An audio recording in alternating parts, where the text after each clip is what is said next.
live and on your side. This is WSAV News 3 Today at 11. Good morning, I'm Genevieve Lund. Kim Gosby is off today. Thanks for joining us here on WSAV News 3 Today at 11.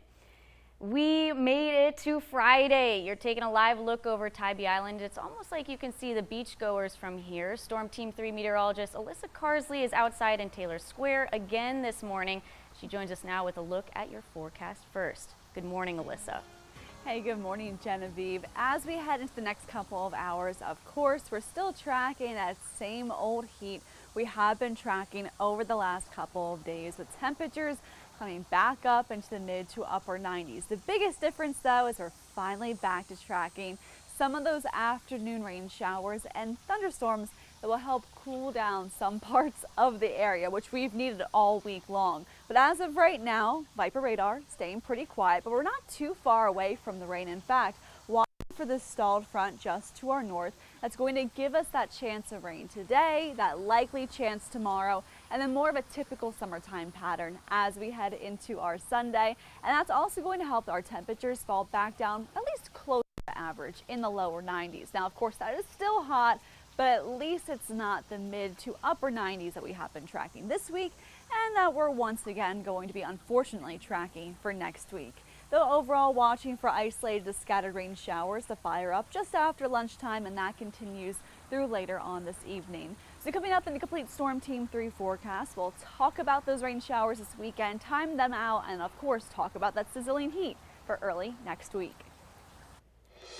Thanks, Alyssa. Topping our news this morning, the Trump administration is imposing new tariffs on dozens of countries after the global 10% tariffs expired overnight. And as our Washington correspondent shows us, White House officials say the measure includes nearly all U.S. imports and apply to top American trade partners. The new tariffs range from 10 to 12.5%, impacting 60 trading partners, who the Trump administration says have failed to enforce bans on goods produced by forced labor. That's on top of the 25% tariffs on some Brazilian goods and 50% tariffs on most Canadian exports the administration just imposed. We are committed to continuing to use tariffs and to negotiate deals to support the reindustrialization of our economy, protect American workers, and increase their wages, and shrink our trade deficit. Earlier this week, U.S. Trade Rep Jameson Greer told senators a national emergency in trade still exists. The problems the president's trade policy seeks to solve are generational. These things were not broken in a day, and they won't be fixed overnight, but they must be fixed. Democratic lawmakers argue the tariffs are doing more harm than good. As gas prices spike and families struggle with their grocery bills, Trump is tripling down on his chaotic tariff tax and pushing prices that Americans pay even higher. While Republicans believe Americans will benefit. We are so reliant on things from outside the United States that it is going to take us time to get back to a production country, which is going to be really good for the American worker. This is the latest move that comes after the Supreme Court ruled against the tariffs President Donald Trump imposed last year.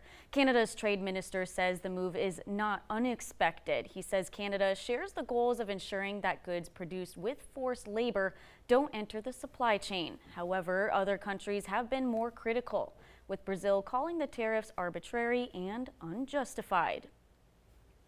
WSAV is your local election headquarters. The field is growing in South Carolina's Republican special primary as a familiar name has now entered the race to succeed late Senator Lindsey Graham.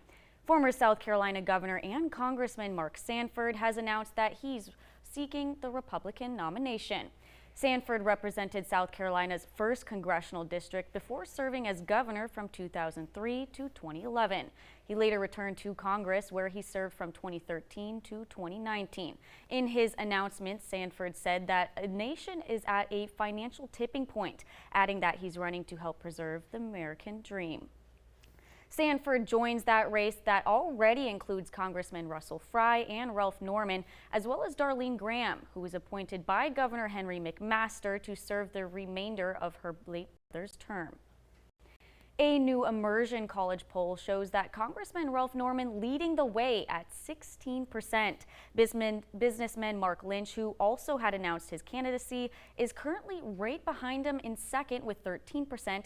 Lieutenant Governor Pamela Yvette is Congresswoman Nancy Mace, and who has not said she's running, are tied at 10%, while Congressman Russell Fry, Governor Henry McMaster, Senator Darlene Graham, and former Governor Mark Sanford all received single-digit support. Now, the official filing period ends at noon on Tuesday, July 28th. You can stay up to date on this special election and the November primary in both South Carolina and Georgia anytime on our website, wsav.com/election.